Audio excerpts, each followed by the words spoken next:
Oui, mon Fifi. Bon Philippe, on est ici là en région parisienne là, sur un plan d'eau qui est relié à la Seine. On a pêché aux appâts parce qu'on a une bonne population de silures dans ce plan d'eau là qui sort de cette darse et qui revont en Seine. C'était quoi la stratégie du coup que tu as mis en place pour capturer là tous les silures qu'on a fait là? Alors la première stratégie, c'est de prendre le fond. Donc j'ai passé un coup d'éco-sondeur. Évidemment, le plus profond, c'est l'entrée qui est juste derrière nous, qui communique à la Seine. Le plan d'eau il est à 2,50 m, 3 mètres partout, et là ça descend à un petit peu plus de 3 mètres. Donc ma stratégie a été de placer deux cannes, une au breakline, donc accrochée à un flotteur relais dans un arbre.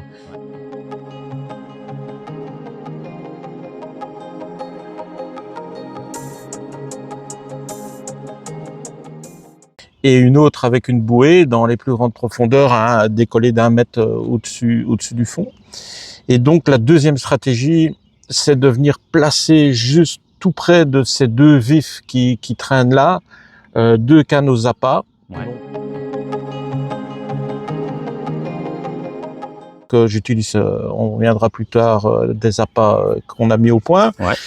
Et donc une fois les cannes placées avec les vifs, je suis venu amorcer mes vifs avec des appâts et placer mes deux cannes dessus. Et voilà. Et donc, tu as vu, au bout du deuxième, enfin, premier jour, on a eu une touche, deuxième jour, deux, trois touches. C'est monté crescendo, on va dire. Voilà. Et hier, c'était, vous allez voir des images, ça a été la folie, quoi.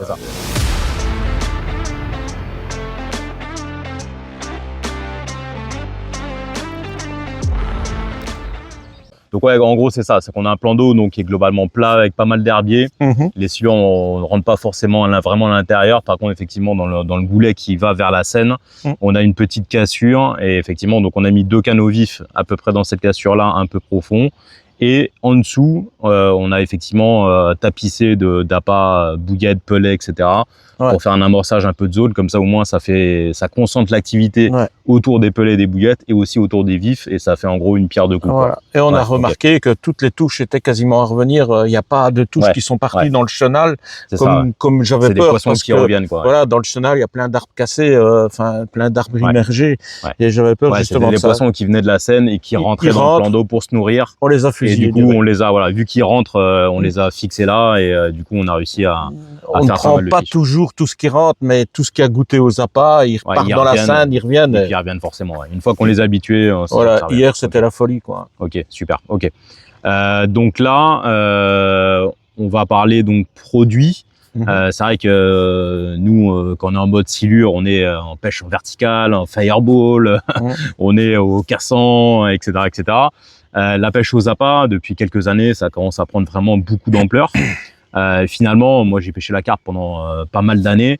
En fait, ça se rapproche énormément de la pêche de la carpe. Voilà, c'est comme la pêche de la carpe, sauf qu'on démultiplie nos montages. Voilà, moi, je pêche avec du ton-up de chez Criston. Voilà, c'est le double de puissance d'une tresse qu'on utilise pour la carpe. Tout est démultiplié, évidemment. Ça, voilà, que ce soit les hameçons, les bas de ligne, etc. Mais oui, c'est vrai que si on regarde ça, on a effectivement un montage quasiment classique de la carpe, avec un anti-tank sleeve, avec des sinkers, avec effectivement un hameçon, etc. Avec un petit teuillet pour mettre un bait floss dessus avec l'avantage de ça, c'est qu'on va pouvoir mettre la quantité d'appât qu'on veut avec le bait floss. C'est-à-dire si je veux en mettre juste peut-être juste une petite pop-up décollée ou un chapelet ou un bottom de neige ou des wafters, c'est ça, voilà. Donc là on est vraiment en mode de carpisme, effectivement, avec des hameçons, avec des tresses qui sont effectivement beaucoup plus puissantes parce qu'on peut tomber sur des très très grosses silures. Là on a fait deux hier qui sont quand même plutôt pas mal. Et effectivement faut que ça tienne le choc. Et le problème, c'est vrai que c'est pas mal, entre la carpe et le silure, c'est que la carpe elle a pas de dents, le silure il a des dents. Donc si l'on gamme sur une tresse classique, je vais dire une tresse classique à la carpe, ça risque avec l'abrasion de couper. De casser Tandis facilement. que moi j'étais carpiste, et je suis toujours carpiste, ça fait 40 ans que je pêche la carpe, j'ai toujours fait confiance au Quicksilver, c'est Depuis 35 ans, 40 ans, c'est Quicksilver dans ma tête. Et là, j'ai retrouvé, depuis qu'on se connaît, j'ai retrouvé le Quicksilver en beaucoup plus gros, qui est le Tone-Up. Voilà, du 85 LB, c'est 40 kilos. Et j'ai hyper confiance. D'ailleurs, quand on le coupe, on le sent en direct. On a du mal à un nouveau ciseau, on a du mal à couper. Donc, il peut avoir une abrasion. Ça peut quand même cisailler, ça va tenir le choc. Voilà, tu prends un 2,40, 2,50. Ouais, ça tient sans problème. D'accord. Ok. Impeccable. Donc, toi, tes balignes, est-ce que tu vas les faire justement en 13 comme ça avec la Tone-Up ou la Kraken, ou aussi en fluorocarbone? Pour pêcher aux appâts, non. Juste plutôt tresse. Voilà, tresse. Et alors, pour éviter qu'elle flotte, soit que je viens avec du heavy metal ou du machin. D'accord, du drop M. Tu viens effectivement frotter ta pâte plombée sur la tresse pour qu'elle vienne vraiment bien se plaquer, ou tu mets des petits sinkers tungstène directement. Exactement. Là, c'est le top. Ok, super. Pas besoin exactement comme à la carpe, quoi. Ok. Les longueurs de bas de ligne? Alors, moi, je varie entre 40 et 60 cm, 80 cm même dans le Rhône où il y a du courant. Tu vois, j'aime bien des grands bas de ligne comme ça. Ils peuvent prendre, aspirer, ils ne sentent pas tout de suite le plomb. Et quand ils partent, le plomb ou les cailloux, on pêche aussi avec des cailloux, évidemment, en fleuve. Et quand ils partent, voilà. Je préfère qu'un bas de ligne trop court. Je préfère un petit peu plus long que la carpe. Là, c'est ce qui va changer effectivement un peu à la carpe, c'est qu'on va rallonger un petit peu les bas de ligne. Ok. Et les tailles d'hameçon, donc forcément on les choisit par rapport au nombre d'appâts qu'on va mettre pour que ce soit cohérent. Voilà. Qu'est-ce que tu choisis? Le début de la pêche, Mekinenza au pellet, tout le bazar, c'était des hameçons de 5-0, 6-0, des hameçons ainsi, 4, 5, 6, pellet en chapelet, là, les silures, c'est fini. Ils ont bien compris qu'il fallait se méfier. Donc, on a réduit les tailles d'hameçon, on est en numéro 1, 1-0, 2-0. Voilà. Suivant la grosseur de la batte que tu vas mettre, et on adapte. Etc. Bien sûr, on adapte par rapport au truc. Ok. Donc, au niveau des balignes, on va avoir, comme à la carpe, des balignes qui vont être classiques, c'est-à-dire avec un cheveu fixe. Alors là, c'est exactement comme à la carpe, c'est-à-dire qu'avec une aiguille à bouillette, on vient effectivement locher sur le cheveu, voilà, un pelet, une bouillette, comme tout ce que vous voulez pour faire votre montage. Toi, tu as le fait vraiment comme à la carpe, c'est-à-dire qu'en fait, avec un petit anneau, tu vas mettre ton bed floss. Est-ce que tu peux montrer, pour ceux qui connaissent pas trop ça, qui sont peut-être pas forcément carpistes, qui sont peut-être plus siluristes, ils connaissent pas forcément le bait floss, comment l'attacher, comment le fixer, comment la raison pourquoi faire comme ça aussi, c'est quand tu fais ton nœud pour venir mettre ta bouillette ou ton dumbbell et tout ce qui s'ensuit. Comme la tresse est plus grosse, le nœud est plus gros. Généralement, si tu ne le vois pas, ça se micro-fissure. Et au bout de 2 heures, t'as plus rien au bout de ta ligne. Ouais, c'est le problème qu'on a sur le cheveu avec un cheveu classique, c'est que si par exemple là c'est votre cheveu, voilà, hop, tac, on va y arriver.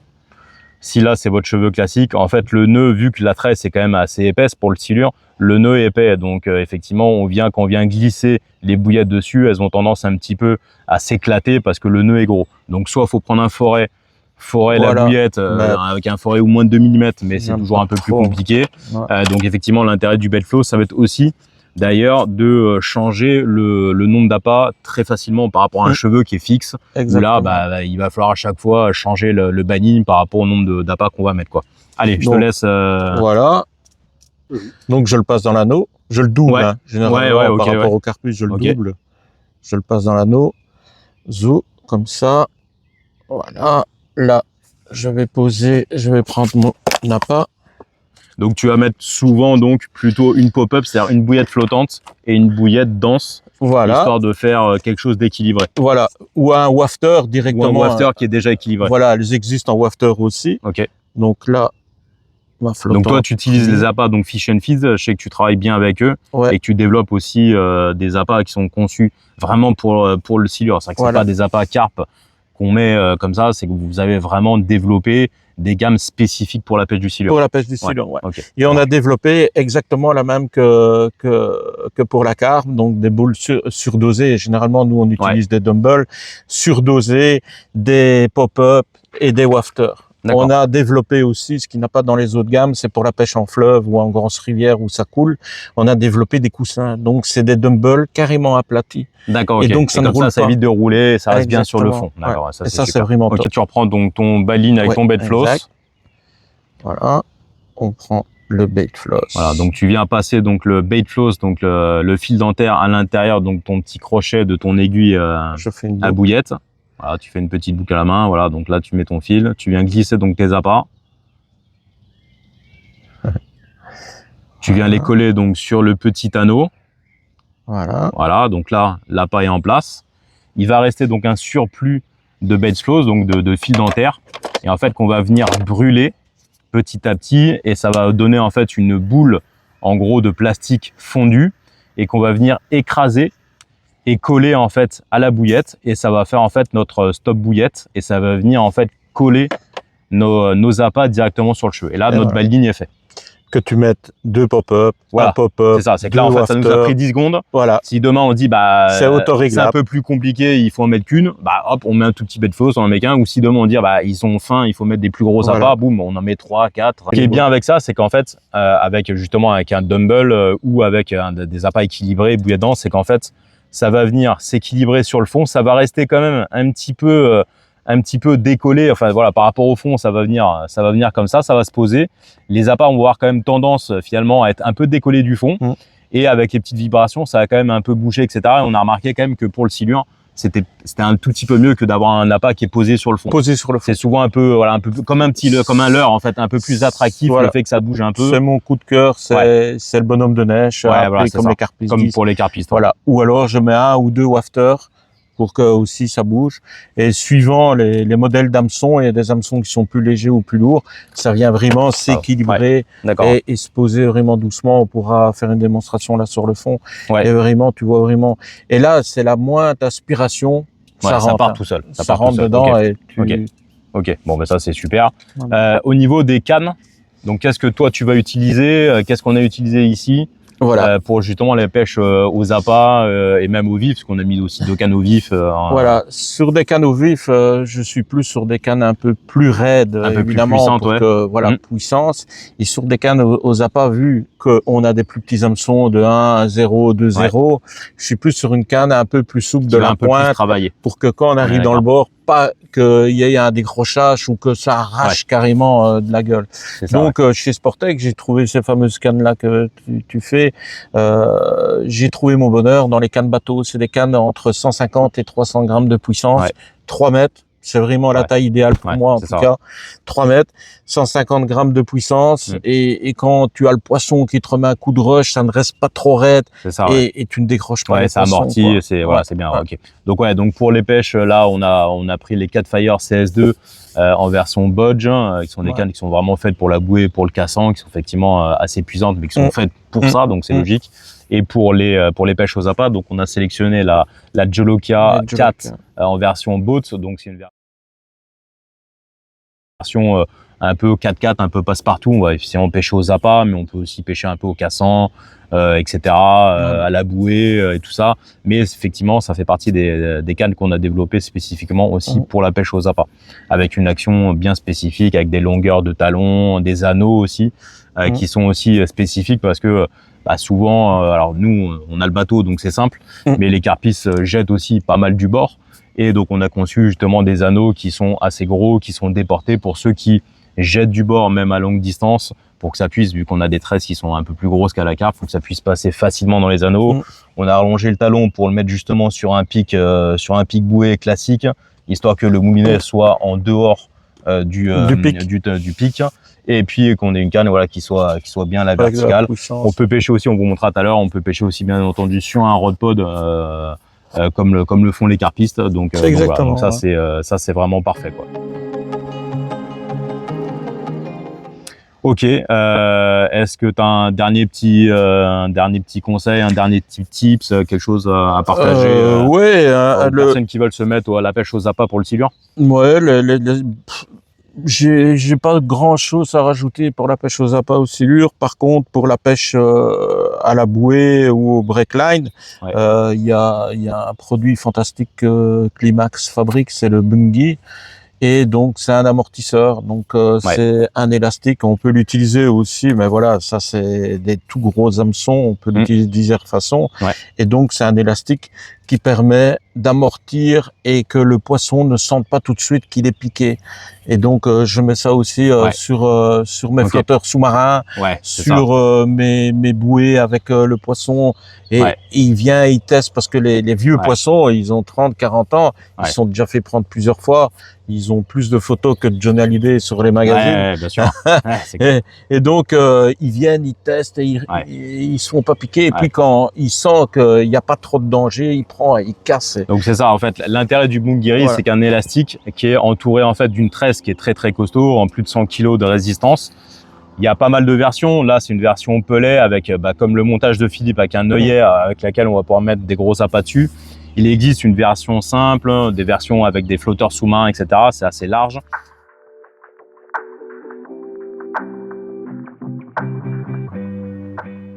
L'intérêt de ça, c'est qu'en fait, le silure va pas vraiment se déplacer pour manger l'appât. En fait, il va venir se placer à côté, il va l'aspirer.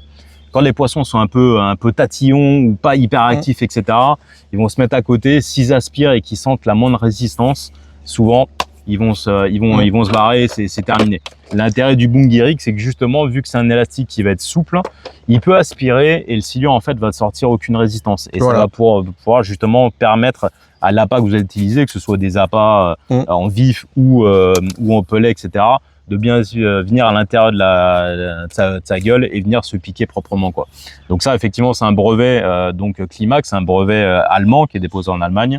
Et ça, c'est un produit qui est effectivement technique, mais qui, dans certaines situations parfois un peu délicates, font vraiment la différence. C'est ça, sur les tout gros poissons. Exactement. Et donc le même principe.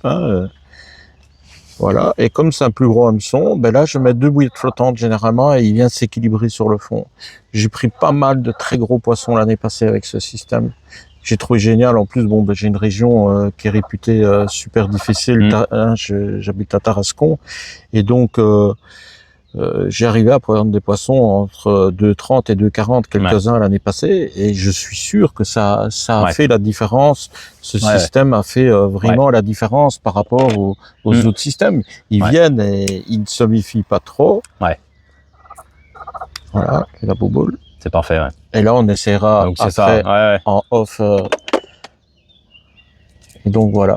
Et donc là, on a notre plomb. Donc pareil pour les montages. Donc on va utiliser un clip plomb exactement comme à la carpe, avec notre plomb qui va être là et notre appât donc qui va être équilibré. Et le fait, voilà, si le silure arrive par là et qu'il aspire en fait lèche, et ben en fait l'élastique va se mettre en tension. Voilà. Là, le silure du coup va rien sentir, et dès qu'en fait il va essayer de recracher, et bah du coup c'est là où ça va se piquer, parce que l'élastique va se refermer et ça va piquer automatiquement le silure, quoi. Donc là, nous on utilise des pierres, mais tu mets un gros plomb, c'est exactement le même dans un plan d'eau.